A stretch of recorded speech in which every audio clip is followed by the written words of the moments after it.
ঠাকুরমার ঝুলির রাক্ষসীদের পরিচয় সম্পর্কে আজ জানাবো সবাইকে। রাক্ষস, খোক্ষস, ভূত, পেতনি, দৈত্য, দানব সব দেশেরই লোকসাহিত্যে এই ধরনের কিছু অতিপ্রাকৃত বিশেষ চরিত্র থেকেই থাকে।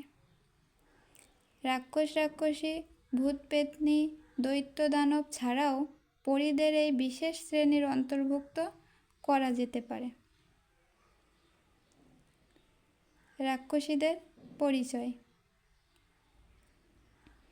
ঠাকুরমার ঝুলির রূপতরাশি পর্বে সবকটি গল্পের রাজপুত্র এবং রাক্ষসীদের সরাসরি বিরোধের প্রসঙ্গ এনেছেন। পর্বের শুরুতে লেখক বলেছেন, রূপ দেখতে তরাস লাগে, বলতে করে ভয়, কেমন করে রাক্ষসীরা মানুষ হয়ে রয়। এই পূর্বের গল্পগুলোতে আমরা সরাসরি রাক্ষসীদের যেমন দেখি তেমনি দেখি কোনো রাজার রাজপুরীতে রানীর ছদ্মবেশে থাকা রাক্ষসীদের।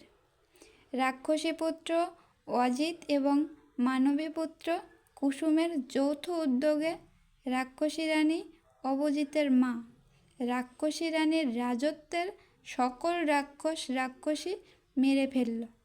তাছাড়া অসম্ভব বর্ণিল কাহিনী নীলকমল আর লালকমল গল্প। এই রূপকথার রাক্ষস, খোক্ষস রাজত্বের প্রধান আর রাক্ষসী যার অধীনে তারাই রাক্ষস, আর রাজ্যের সবাই রাক্ষস খোক্ষসদের দখলে। তাছাড়া ডালিম কুমার গল্পে রাক্ষসী রানী যেই দেখলেন ডালিম কুমার 7 পুত্রের সঙ্গে দেশ ভ্রমণে বের হয়েছে, অমনি সে সতীন পুত্র যেন পাশাবতীর রাজকন্যাকে পরাজিত করতে না পারে এবং তার পাশা নিয়ে ফিরতে না পারে, তাই সে কৌটা খুলে সুতাশঙ্খ সাপকে লিখন পাঠালো। এতে দেখা যায় যে পক্ষীরাজও রাক্ষসীর হাতের পুতুল। পরিশেষে বলা যায় যে ঠাকুরমার ঝুলির অধিকাংশ গল্পেই রাক্ষসীগুলো প্রায় সবাই বুড়ি।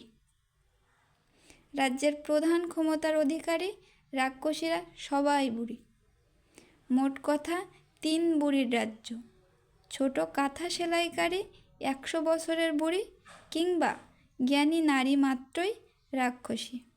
আর এই রাক্ষসীরাই প্রত্যেকটা গল্পে তাদের কর্তৃত্ব চালিয়েছে।